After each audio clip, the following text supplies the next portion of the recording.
Yeah. So that was the main structure. So I don't know where you guys want to...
Okay, ready? Eric, E-R-I-K, Scott, Captain, Los Angeles Fire Department. At 2:41 p.m., the Los Angeles Fire Department responded to a reported structure fire at the 500 block of Gramercy Place here in Hollywood. When firefighters arrived on scene, they had a large two-story single-family dwelling with a heavy amount of fire showing and exposures to adjacent buildings. They had a very aggressive interior fire attack. They stopped the flames from hitting an adjacent large building, an apartment complex to the left of it. To the rear of this involved building was power lines that were on fire, but they were able to stop the spread into the rear of that area.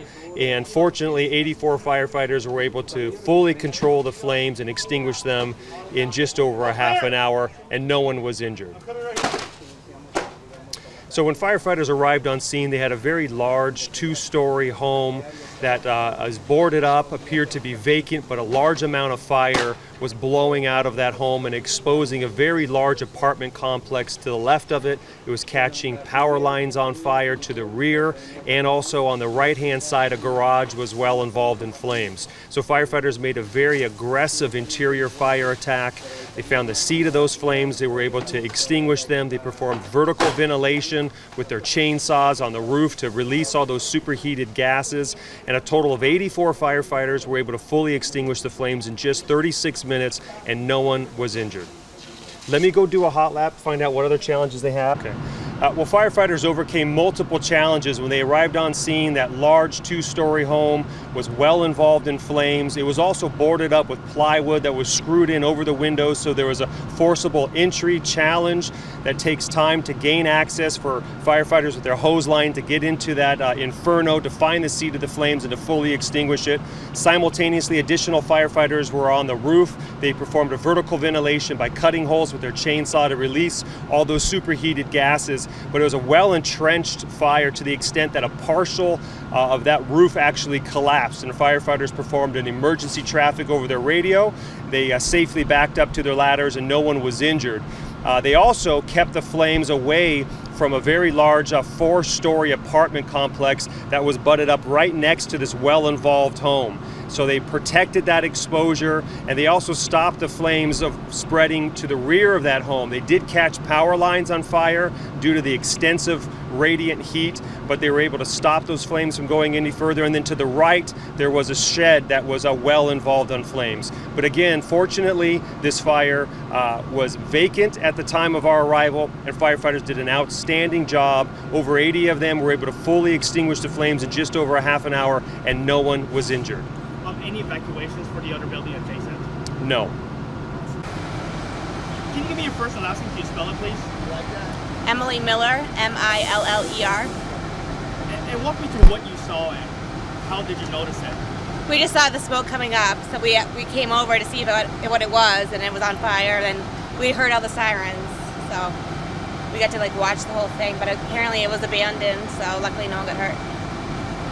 Have you ever seen anything like this? No, this is the first time, so it was very overwhelming. But luckily no one was in there, so that's what I was worried about. So. Have you been by that house before, or? I haven't. No, not me. What? Give him your first and last name. Can you spell it? Scott, S-C-O-T-T, Broadly. With like no A, broad. Like, yeah, broadly. Yeah, of course. So what were you doing at the time when you noticed the smoke or the fire? Can you walk me through that? We literally just noticed a cloud of smoke. An entire cloud of smoke that was like massive enough to go see what's going on.